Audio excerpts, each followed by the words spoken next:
Hi everyone, and thank you for being here. So my name is Giacomo, and today I'm here with Gao, and we're going to be presenting STIR, Reed-Solomon proximity testing with fewer queries. This is joint work with Alessandro Chiesa and Eilon Yukev. So let me start to give you some motivation on why, okay, this is like the clicker works, some motivation on why you should at some point care about this result. And the object of what we're trying to improve are what I affectionately call STARK and friends. And by this, I mean all these protocols which end up being constructed by combining an interactive oracle proof with a BCS transformation. So roughly this yields SNARKs which are secure in the random oracle model and can be instantiated with only hash functions, so with no other cryptography. This has some benefits. One of them is that these SNARKs tend to have a transparent setup, so no ceremony is needed. They tend to have relatively fast proving. They can enable using fields which are not tied to public key crypto primitives, such as elliptic curves. And furthermore, they're post-quantum secure in the quantum random oracle model. All of these benefits made STARKs and friends to be widely deployed in practical applications, such as rollups and ZK11s. And of course, the list that we have here is by no means exhaustive. And looking at how some of these SNARKs are deployed in practice, they tend to follow a very standard recipe. You usually combine a polynomial IOP, which might be tailored to some kind of arithmetization or 1CS, Plonkian, and so like. And then this polynomial IOP is compiled into a standard IOP. And the way that usually this gets done is that the polynomial IOP gets as the messages replaced by Reed-Solomon encodings of the messages. Then soundness is conditional on the verifier being able to check that these oracle messages that are being sent are actually close to low-degree functions. And the way in practice that this is done is by the Fry protocol. So this overall IOP, so the combination of this Reed-Solomon encoded IOP and the Fry protocol, then gets compiled via the BCS transformation to give you a STARK. When you look at the argument size and the complexity features that come of the IOP, roughly we see that the Fry protocol accounts for more than 80% of the argument size in our experiments. So what we aim to improve with this work is exactly this part. We want to give an improvement on Fry. Let me start by giving you some backgrounds of the objects that we have in this investigation. So Reed-Solomon codes and interactive oracle proofs of proximity. So Reed-Solomon codes, which we denote like this in this talk, are essentially one of the most foundational codes that are known, and they're parameterized over a field, an evaluation domain, and some degree. The way that the encoding of a Reed-Solomon code acts is that you interpret your message as the coefficient of a low-degree polynomial of degree d, and then you encode by evaluating over this larger evaluation domain. For the purpose of this talk, you can think of this evaluation domain to be around 4 times larger than the degree, and this ratio between the degree of the polynomial and the evaluation domain size is the rate of the code. In particular, if the evaluation domain is smooth or has got some nice features, this encoding can be done relatively efficient with a fast Fourier transform. Reed-Solomon codes, and now an IOP of proximity for Reed-Solomon codes. The idea is that you really want the verifier to be able to determine whether some function, which it has oracle access to, is a Reed-Solomon code word or if it might be far too from it. The prover and the verifier, they interact with each other, sending oracle messages, and at the end you want that if this function really is a Reed-Solomon code, the verifier accepts, while if the function is delta far from this Reed-Solomon code in terms of having distance, the verifier will reject with very high probability. And the reason that we want this, we can only give this proximity guarantee compared to a more traditional soundness notion, is that we want the verifier to make few queries to both the oracle function and to the proof oracles. And this essentially will lead to a more efficient argument down the line. So what is the Fry protocol? Most people might have seen it. I'm going to give a very brief refresher. So Fry protocol is exactly an IOP of proximity for this problem. So roughly, you have a function that you want to test for proximity, and the proof and verifier interact. The verifier sends some randomness, and the prover will send you some oracle G1. And this oracle is supposed to be the folding of the function around the randomness sent by the verifier. We will see more formally what this means later on in the talk. Roughly, you can think of like this, the fry to be recursively reducing the size of the problem being tested. So at each step, you you continue this process recursively. At each step, you recursively test a claim that a code word belongs to a smaller code. And in particular, this k is the folding factor. At each step, the degree of the polynomial and the degree and the size of the evaluation domain grows down by a factor of k. At the end, the prover just sends a witness polynomial for it. And the verifier needs to perform some consistency checks, which he can, due to the smooth structure of domain, he can all perform at the end in what is called the query phase of fry. This protocol has got quite nice properties. It only has logarithmic number of rounds. The proof length is linear in the size of the evaluation domain. And the number of queries is also suitably small. You can think of in this expression that the number of queries is roughly security parameters times log d to get lambda bits of security. And in this case, we are really talking about round-by-round soundness, which is the notion that you really need if you want to have a sound IOP when compiled with the BCS transformation. So this is fry. How do we improve this? So our result is STIR, which stands for shift to improve rate. And it is a new protocol for an IOPP for Reed-Solomon codes with the same round and proof length as fry, but with significantly better queries. We will compare it in the next slide more accurately, but essentially you can see that the dependency on the security parameter changes from log d to log d. And this translates to a rather large practical improvement. And again, this is still the round-by-round security. So this is the comparison. So the first thing that I want to stress is that STIR can be used wherever fry is, and I argue that you should. So STIR is meant to be a drop-in replacement for fry. So wherever you use fry, you can use STIR.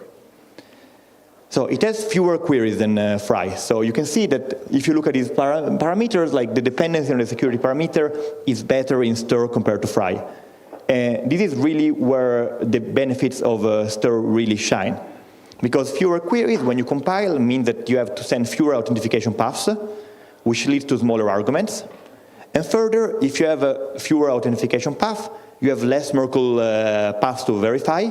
So your verifier ends up performing less hashes and ends up being faster. So to give you a rough query comparison, if we look at targeting 100 bits of security with fry and STIR, which can be boosted by proof of work in both protocols, fry makes around twice as many queries as STIR. So this is a rather, if you'll pardon the joke, a stark improvement. So let me talk a little bit. We make some claims, so we decided to do the sensible thing and actually implement it. So we have an implementation of STIR, which is open sourced on my GitHub. So we used our course as a backend. We used for the benchmark a 192 bits field, and we think that our implementation is, reasonably optimized. We've implemented both fry and STIR in order to make sure that the comparison was as fair as possible. And our implementation is modular over both the choice of field, the choice of Fiat-Shamir hash, and the Merkle hash. And I claim that, at least for academic standard, is also additionally well-written implementation. So, feel free to have a look around and let me know if you like what you see. So, maybe this slide is what you've been waiting for. What does this translate in terms of concrete efficiency? So we're pleased to say that the STIR achieves better argument size and verifier hash complexity compared to fry on every degree rate pair that we benchmarked. This improvement ends up to being larger as the degree increases and the rate increases. So to give you some concrete numbers, for degree 2 to the 24 and rate 1/4, fry proofs are on the order of 170 kilobytes, while STIR are around 100 kilobytes. While in terms of hashes, the verifier of fry will perform around 3,500 of hashes, while STIR draws this down to 1.8. If we increase the degree and rate, You can see that fry proof ends up being around 500 kilobytes, while stir are around 200, so more than a 2x improvement there. And the number of hashes also drops down from 10,000 to around 3,800, which is almost a 3x improvement. We achieved this by only paying a very modest, like a very small increase in prover time in the non-bottleneck part of the computation. So we expect that when you're using fry when you're using stir in practice, the difference in prover time is not noticeable, because essentially you will be using stir in a batch context, and the cost of the initial FFT will dominate compared to where stir is slightly slower. You can see that the argument size is significantly better, so is the verifier hash complexity, and the verifier time is, for a larger degree, is also improved. Note that in particular, this is also because we use the Blake-free as the hash function. If you use a lower hash function, the verifier time of a stir is better across all parameters. So I'm gonna now lead it to Gal, who's gonna give you a rundown of the techniques that we use in stir. Thank you. Okay, so now we're going to take a look at the technical level of how stir works. So the main idea of stir is that a code with a smaller rate, so larger domain, is easier to test. So the smaller your rate, the fewer queries intuitively you should have. So stir works in iterations just like fry, and the stir iteration reduces testing proximity to a code with degree D to testing proximity of a code to degree D over K, just like fry. But unlike fry, the evaluation domain is smaller by a factor of 2 instead of K. So in practice, this means that the rate is now 2 over K times the original rate. So the rate has improved if K is larger than 2. So think of K as equal 4, for example. And then the rate improves by a factor of 1/2 in every iteration. So after every iteration, the next code is actually easier to test than the previous code. So this iteration also amplifies distance in a sense. So if the function is delta far from its code, then the new function f prime is going to be far from its code. From the new code, except with probably 1 minus delta to the t, where this the new distance is almost maximal. This square root is can be turned into just rho prime by some assumption, just like in fry. And t here is the number of queries that we have. We have a different number of queries for every iteration. So the round-by-round soundness errors, if we do this thing recursively, turn out to be 1 minus delta to the t0 in the first round, and then in every round, so in round I, you have rho I to the ti, roughly. And because, so if we want lambda bits of security, we have to set, so t0 is set with regards to delta, but every ti is set with regards to rho I. So since this rho I becomes smaller and smaller, this ti becomes smaller and smaller as well. And then we can improve the number of queries done between each iteration. So in order to understand how the protocol works, we're going to have to introduce a few techniques. The first technique that we have is folding. Those of you who know how fry works, this is exactly the same folding that they have. You start off wanting to test a function, a Reed-Solomon code of degree D, and you end up with degree D over K, and the evaluation domain is also smaller by a factor of K. So it looks like this. You have this function f that you want to test. And the verifier samples a random field element, and this defines a function, the folding of f at alpha, the field element that the verifier chose. And this folding has 2 significant properties. The first is that it's local. So if we want to sample the folding at some location, and we only have access to f, then we can query f at k locations and do some small computation and then derive the folding from that. So we only need f in order to compute the fold. The other property is that it's distance preserving. So if f is delta far from its code, then with high probability, the folding is also going to be far, delta far. Okay, the second technique that we need is quotienting. So this is a technique to roughly enforce constraints on a function, and also has this property of amplifying distance. So we have a function f, which is supposed to be a polynomial. We have a function ans, which is a list of claimed evaluations of the extension of f as a polynomial on some set S. And we define the quotient of f at ans to be f minus the low degree extension of ans over the vanishing polynomial at S. The vanishing polynomial is the low degree polynomial that is zero, the non-zero low degree polynomial that's zero on S. And this has two important properties. It's local, just like folding was, in the sense that if you have f and you know ans and s, you can compute this quotient at any location. And it also has a consistency property. So if we take a look at f, it might not be a polynomial. It might be delta close to a lot of polynomials. So there might be a whole list of polynomials that it's close to.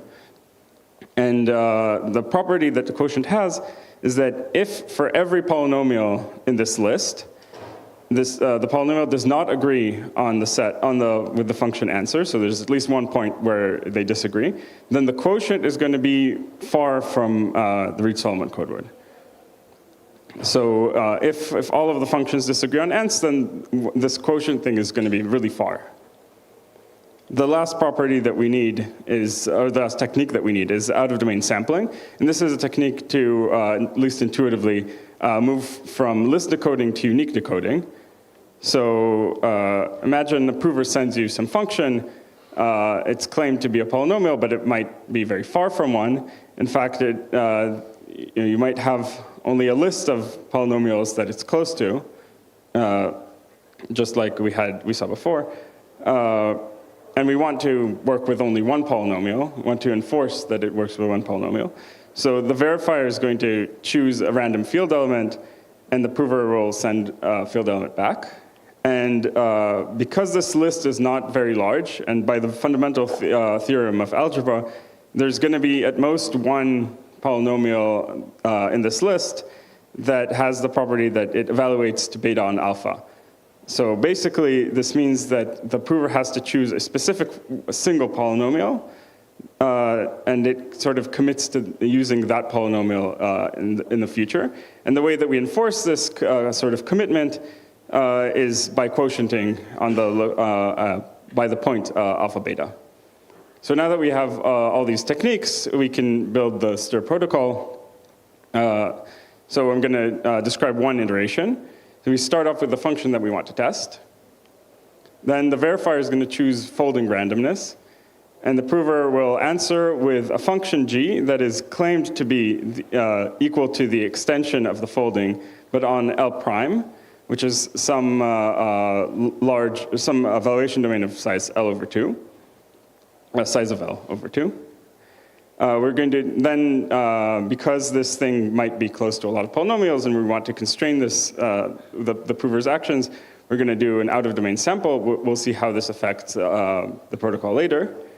And now we want to actually test that G really is the extension of the folding. But the problem is that this L prime it's even going to be disjoint from the evaluation domain of the folded function. Sorry. So how do we test consistency? Well, we're going to do it with quotienting. The verifier is going to sample a bunch of locations, and then quotient G by these locations in order to enforce consistency between the polynomial that is close to G and the folded function. We're going to see exactly what this means in the next slide. So just to reiterate, the way that the protocol looks is you send folding randomness, the verifier sends folding randomness, then the prover answers with something claimed to be the extension of the folded function. Then we do an out-of-domain sample. Then the verifier samples a bunch of locations in the folded function, queries it, and quotients the function based on both the out-of-domain sample and these answers. So let's have a very quick high-level soundness analysis. So the claim is that if the original function is delta far from the code, then except with probability 1 minus delta to the t, f prime is going to be really far from its respective code. So first of all, the folding that we did at the beginning, I already claimed that this preserves distance with high probability. And now we have the prover sends G, which has a list of polynomials that are close to it. And we do out-of-domain sampling, so that sort of forces the prover to choose a single polynomial. So there's a unique polynomial that agrees, that has the property that it evaluates to y0 on x0. These are the out-of-domain sample points. Then the verifier chooses a bunch of locations in the folding, and then we're going to compare them to this single polynomial that the prover committed to. So if at any point we have the property that v on xi is not equal to yi, then by the quotienting property, the quotiented function, which is f prime, is going to be really far from the code. Because there's only one polynomial that v, and it doesn't agree on this on at least one of the points that we're quotienting, so we have this quotienting property. So the folding we've already claimed is delta far from the code, and so because this polynomial is part of the code, it's also delta far from the polynomial v. And so the probability that f is close to the code is bounded by the probability that all of the points have agreement with the polynomial, which is at most 1 minus delta to the t, where t is the number of points that we chose. And that's a quick analysis of why STIR works. Okay, so I'll conclude now. So what did we see in this talk? So we saw a few techniques that were used, so folding, quotienting, and out-of-domain sampling, and we put them all together to construct STIR. And then we saw a very quick soundness analysis. And there's a bunch of stuff that we haven't seen that exists in the paper. So for example, when we do this quotienting, we actually mess up the degree of the polynomials. And STIR only works with polynomials of specific degrees, so we actually have to correct the degree in some sense. So we have a new way to do degree correction. There's also, in the paper, a high soundness compiler for polynomial IOPs, which is builds on a compiler that was not concretely efficient in a previous paper, but now we have concrete efficiency, and we also have round-around knowledge soundness for this compiler, which is quite nice. And talking about round-around soundness, we have a clean analysis of round-around soundness for STIR, which I think is also, we also worked very hard to make it be well-written, I hope. So this should be helpful for understanding it, and is also very important for security in the non-interactive setting. So what's next for these ideas? Hopefully, next time we have this summit, people will talk about STIR with small fields. So there's the new circle STARK work. Maybe it can work with STIR. Maybe things with smaller, with, for example, binary fields. We're not sure. There's also questions about breaking the log-D query barrier. So there's a theoretical work that achieves log-log-D queries rather than log-D queries, but it's completely inefficient. There's a question of maybe making that efficient somehow. It would be very exciting if we managed to do that. And we just want to see people use STIR as much as possible. So that's it. Thank you. If you want to see the paper, it's online on ePrint, and there's also Giacomo's great blog post. Awesome. Great. Thank you, guys. We do have a couple of minutes for questions. If anyone has a question, you do have mics on the seats, so please just raise your hand and I'll talk you through how to access that. If there are no questions, that's fine too. Anna, you've got a question, just turn your mic on. Hello, hello, yes. Not exactly a question, but we recorded an episode of the show. You guys are going to be on the show soon.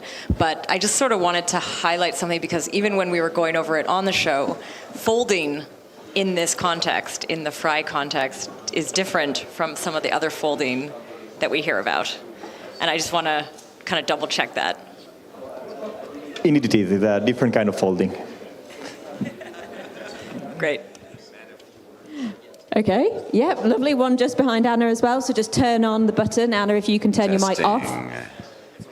I caught a very quick remark about poly IOP compilation. What does that mean in this context? What is the poly IOP? Fry, and I assume stir is just a proximity test. There's not a polynomial commitment scheme there unless you do extra stuff. So did you do that extra stuff? And just an explanation. Yeah, we did extra stuff. So first of all, when I say polynomial commitment, I mean for a univariate polynomial. So polynomial IOP is for univariate polynomials. And then we have a proper compiler where you give up. This is in the theory we don't have an implementation, but where you give a polynomial IOP where the prover sends univariate polynomials, and this compiler turns it into a proper IOP. By combining it with a low degree test. Yeah. So it's just the univariate scheme based on quotienting, essentially? Yeah.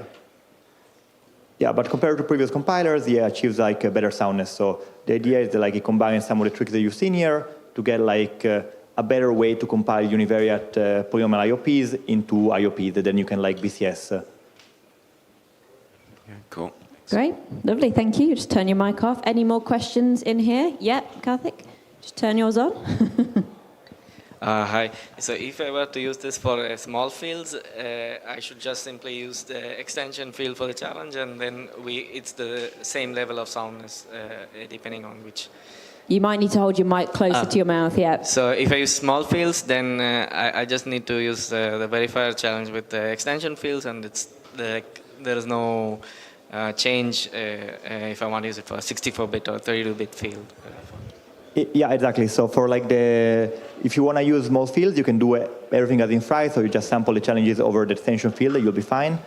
We believe that you can also apply some of the techniques from the circle works directly to stir, okay. Yes. So in general, whatever you can do with Fry, you can usually also do with stir. Okay, cool, awesome. Yeah. Thanks for the great talk. Great, thank you. I think we'll leave it there. Karthik, if you turn your mic off, that'd be great. Thank you so much, guys. We'll go move on. Thank you very much. Cheers. Thank you.